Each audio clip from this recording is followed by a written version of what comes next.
G'day, it's Ed and Simo back again, and we're talking about how to fix your marketing. That's right, we're going a little bit deeper now in some of the stuff we talked in the other videos, bringing it all together and just starting to help you really relate to your potential customers better, and that will have a knock-on effect. Getting the tills ringing. If you can get some of this into place, you will get better responses from your marketing. Yeah, if you just get a few bits and pieces, particularly the first point in the last video, just start to relate that into the second point, you'll have a massive knock-on effect just from those two little points there. But there's a couple of other things we're going to share with you today that will really help. And you just refine it over time. You don't have, you know, it's the old saying, imperfect action beats perfect inaction. Every time. Yeah, absolutely.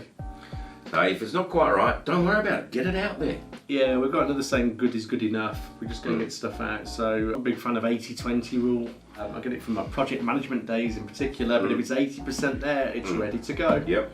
And then the next 20%, we'll work on that. We'll get that 80% right. Yeah. And once you've done 80% extra, if you're mathematically minded, you're already up to that's 16% extra.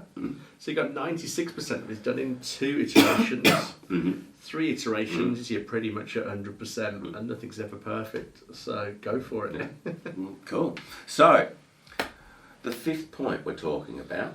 We are indeed. Poor marketing results comes from not thinking like your customer. It's so true. Yeah, the temptation is, isn't it? If something bombs in your marketing, it's always like, did we send it on the right day? Is email really the best way? Was Telegram the best way? Carrier pigeon? Letter? There's a whole host of reasons people put in there that tell you why marketing's not working, but pretty much most of the time, your poor marketing results come from not thinking like your customer. Yeah. And this is a major game changer in getting things sorted. When we write, go to the sales letters we produce, and it's like, you know, we sit there and we think about our perfect customer. Yep. Let's call him Dave. And we write around him. Yeah. You have to really get under the skin of somebody, don't you? And I feel, when people believe you understand them and their problems. Yeah. You know, and therefore, if you understand them better, you must have the right solution for their need. Yeah, I was thinking, when I wrote the comment down before we started doing the recording, and I started to think about a comment we made in the last video around audience. If I can understand that my local audience come from a couple of housing estates around my go-kart track, right, and I understand then the local schools and how the schooling system works. So in the UK, for example, at the age of 16, there's quite often a prom, and then some of the children will stay on at the 6th form to do their extra A-level results, as they're called in the UK, and others will go off to college. So it's a time when kids at that age, they lose some of their friends as they start to move away into other educational establishments. Well, if I can really start to understand that, and if one of my audience is potentially mums who organise teenagers' parties, I might just... Do mums still organise teenager parties? I guess they do at that age, I think. I don't know if it's so true when you're 18. But at 16, I think they probably do, 15, 16. I might just put something out there that just says it's the last year that your children are all together with their friends before college gets in the way. Make this their year to remember. Now, if I could set that up, that means whoever reads that can now start to properly understand that. I can target them through Facebook, because there's all sorts of information Facebook gathered. Well, this is starting to look interesting. And because that message is now so connected with their child and, you know, how to make this year memorable, there'll be lots of them get involved. And even better, if I can link that into a series of birthday parties that year, where the group of friends all come down the track, and I create a league for them. So I don't get just one bite of the cherry. You know what kids are like. Who do you want to invite to your party? All 15 of my classmates, or however many it is. And if it's in the UK, all 32 of my classmates. You may well find 15, 20 people coming along. and you go, well, we'll put that into a league, and every time you come in, we will calculate where you are in your league.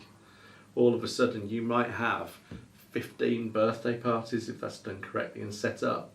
Yeah. With the added understanding that this is the last year that they're all together before the colleges get their hands on their, you know. Excellent. I like that league idea. Well, yeah. So there's so much to love about that in terms of from a marketing angle. I don't know whether it'll work or not yet, but I'll try it. But one is there's a definite deadline.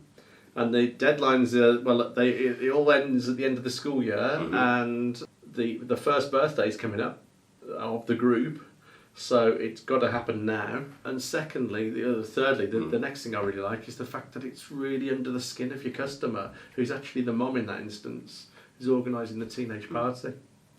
So they're thinking like that, and the deeper I can think like them, the better I've got a chance of getting all their children and all the friends' children to keep coming down the track. Point number 6. Good copywriting, that's the words you use in your marketing, plus customer service carries customers with them. So what I mean by this is, the reason I know that last comment I've just made about the wording potentially for a mum organising a teenage partner is so good is because I know there's 3 or 4 statements I could write down where they're silently, as they're reading it, identifying with it. They're going, yeah, that's me, tick. So one is, this is the last year that they're all going to be together as friends before the colleges get their hands on them. So a mum reading that statement is going to go, yep. And then as you go down the next line, wouldn't it be great to make that their most memorable year of birthday parties to date? Yep. I've only got to get 3 or 4 yeses in here to really start to bring the copy to life.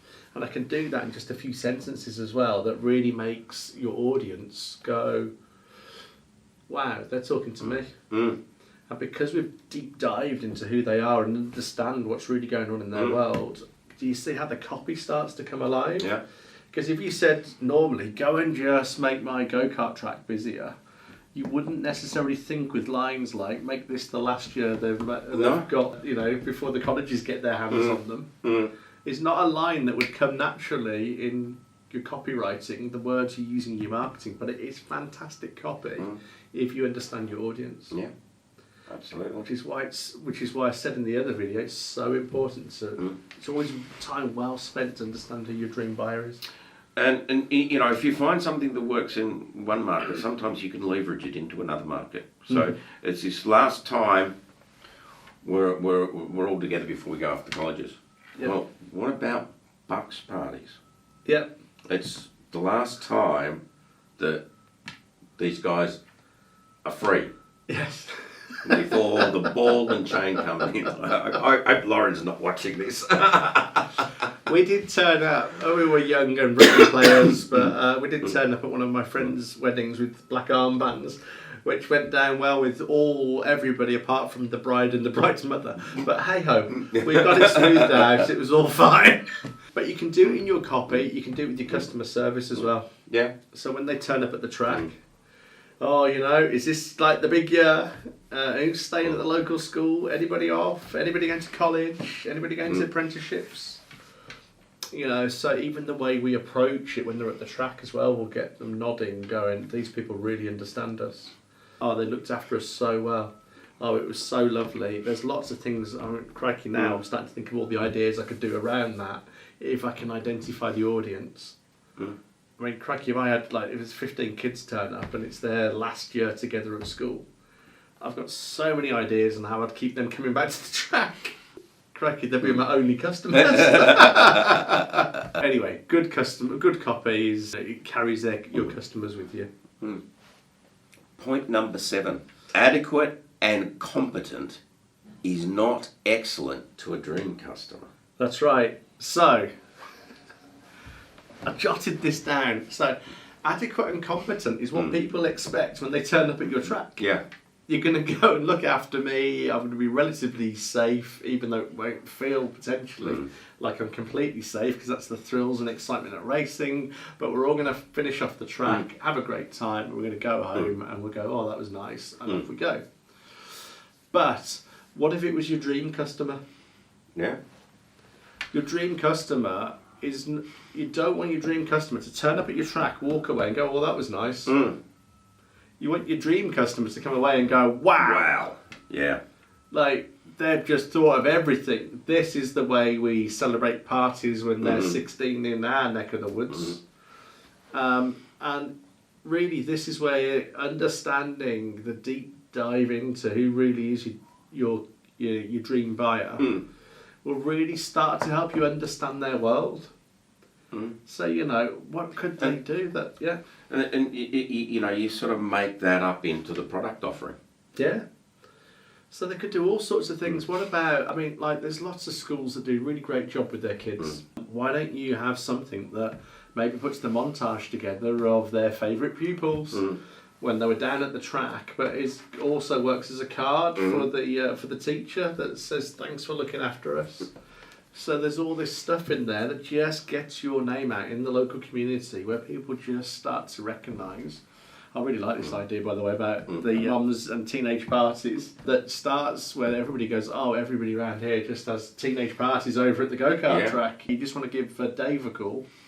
He spent months thinking about what makes us tick. Absolutely. And if you can nail that experience, it won't be just another birthday party. Well, that's right. You can do all sorts of things now. There's non-alcoholic fizz. I saw some the other day. No Secco. Like, what? But why don't you give the kids who aren't old enough to drink in the UK at 16, but probably all are, but that's for another day. But why don't you go and give them the no Secco? When they turn up, the mums get a glass of Prosecco. So we got Prosecco and no Secco. Oh, I hope we don't get them mixed up like last week. But you can have a little bit of fun with this so that, if it's the mums that are booking the parties and when they turn up they get a glass of Prosecco. Absolutely. That makes it easier. I think some people lose sight of that too. Yeah. Especially with mums. Yeah. It's sort of like, the mum is booking the activity. The mum's taking the kids to the activity and she's probably there begrudgingly. Yep. Right. Holding all the coats. I know it won't quite be like that at the kart track, but that's what happens, isn't it? Yeah, and if you can just make her feel special, let me take those coats and I'll go and put them away for you. Here's the stuff to get them back. But sit down here. Here's a nice cup of coffee and a nice little pastry or biscuit. Or, if it's later on, here's a glass of Prosecco. Yeah. That'll calm your nerves. Don't worry. Yeah. We've got these kids under control. I have tagged each one of them so I know on my phone where they are at all times so you won't lose any. Yeah, I'd even make a joke. I'd be there going, and how long would you like us to keep them occupied? 2 hours, 2 days, 2 weeks, 2 months, 2 years. But see, we've jumped ahead because we've got all these ideas floating and I really like them. But we only get there when we start to deep dive and think about our dream buyer.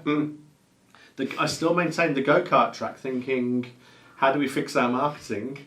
How do we make this experience amazing? Talking from a customer service angle, we can't jump directly from how do we make the experience better to we'll give mums a Prosecco. No, you've got that first bit of identifying your dream customer is important.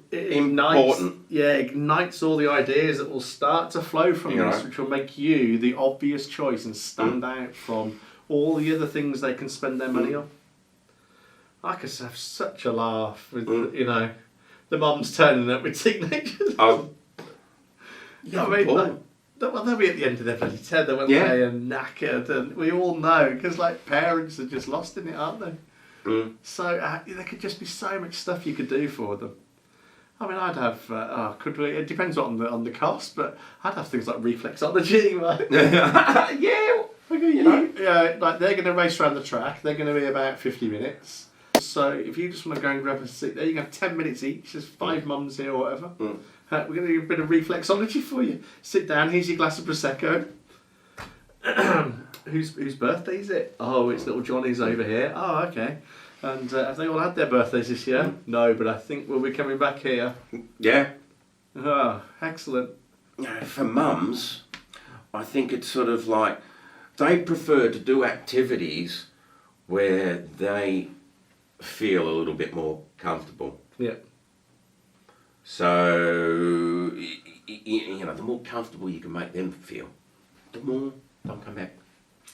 There'd be so much I could do there. Mm.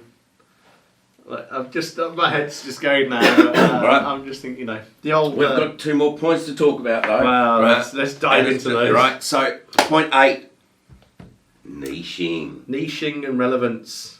The Americans now, they'll be wondering what niching is. Niching, as they call it. Which is a problem, because like people like your Dan Kennedy's in this world, who's a really good marketer that I like, he always say the riches are in the niches. I'm not sure if it's a Dan Kennedy one, but somebody said the riches are in the niches. And it's like, yeah, but we're Brits and an Aussie, so the riches are in the niches. That don't work. Which sort of ties in really to what we're talking about today. If your dream buyer is an Aussie or a Brit, and you're American, and you go, the riches are in the niches. Go, what are you talking about, you crazy American? That would be the worst radio advert in the UK ever. What's they talking about? What's a niche? Got no bloody idea. But really, you can't overemphasise how niching can really play into your hands here, because it makes it relevant. I mean, that's a great example just in the word. Yeah. Like, if you sent that radio advert in the UK, it would completely bomb. I can't remember, I was dealing with one American customer that I used to have. I'd written in the copy something like an opportunity, I think I'd written. And he said, oh, you can't put that in America. I went, what do you mean? It's an opportunity. And he went, no, that sounds dodgy. It's almost like a scam. So I had to rewrite the word. I'm sure the word was opportunity, and some of the American viewers might write in and let me know if this is true, or maybe it was just that state. But he went, you can't use that word here. No, that means a scam, an opportunity. You've got to rewrite it. So you've really got to remain relevant and niche into your audience. You know, and by niching, you create a market of one. Yeah. So you know you can claim you're the best go-kart centre, but there's go-kart centres all around the world, and it'd be a bit, well, how are you the best? But if you can claim we are the best kids party throwers. Yeah. You know. Well, I'd go. And you know, you're saying exactly what you do. I mean, look at Jordan and the guys over at High Caliber Karting and Entertainment. Now, they are focused on adults. Yeah. It's adults being kids again. Yeah. And they do it really well.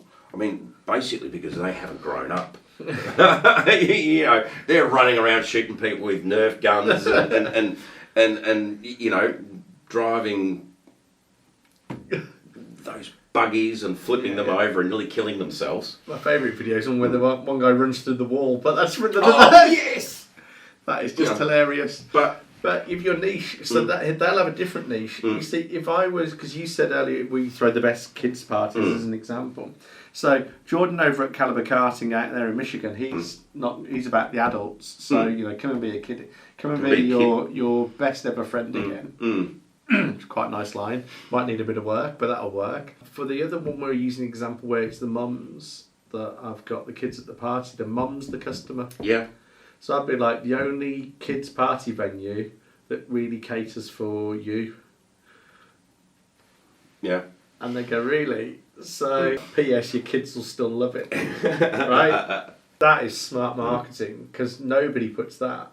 No. Everybody talks about how their venue is wonderful. Yeah, and focuses on the kid. Yeah, where the parents really doing the buying purchase. Yeah, so how many just go, we'll look after you. P.S. your kids will absolutely adore you for this. It's like perfect marketing. You only get there through this understanding, this deep understanding. Yeah. Which is point 9. Yeah, point 9. Get deeper understanding of your customers than your competitors do. And I mean, through doing this video, and I mean, we didn't. There's nothing up on our cheat sheet that talks about mums. No. That is just something that just came out while I was thinking. came out while we were doing this video, and you can see how it's just like you think about it and you go, hang on, kids' birthdays. The kid might have some influence over the activities, but it's the mum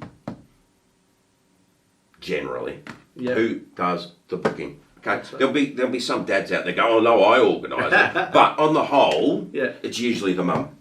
No, because that's an interesting point. So you might have situations where, on the whole, it's the mum. The dad might go, ah, it's me. The kid might go, actually, I just tell mum and dad. Yeah. And just as long as it doesn't involve knives and alcohol, they let me go and have a go. You go, fantastic, right? But you always start off with who your dream buyer is. So the mums might be your dream buyer. The dads might be your dream buyer. You might go, actually, the mums are very demanding, always tend to be overprotective of the children on the whole, and you have a list of reasons why you don't want them. In which case you then market solely at dads. So the point still remains that you don't have to market to both of them, to mum and dad. You just market at your dream buyer. Dads will put it 2 and 2 together. Mums will put 2 and 2 together. They'll work out that this is still for them. You just aim it at them. The dads might not be up for a foot massage and a prosecco. They might be though. I don't know. But, I mean, I don't mind. I wouldn't be waking up in the morning thinking, great, I've got a foot massage today. I've got to try me some prosecco. It's all about understanding who your dream buyer is. But if you can get a deeper understanding of your customers than your competitors can, guess who wins? Well, you do. And so do your customers. Absolutely. You know? And they'll just keep coming back. And it also just helps, the whole thing around this just helps explore a few ideas as well for your track, where you've probably spent years at, and most track owners will have a few ideas, but you can't really get that deep understanding of the crazy ideas that you could put together to go and bring in different audiences. Yeah, absolutely. Well, that's it. That's us done. Woohoo! For another 2 video sessions on how to fix your marketing. I've enjoyed these last 2 videos. Yeah, I have too. Anyway, so it's goodbye from me. Cheerio from me. And we'll see you next week.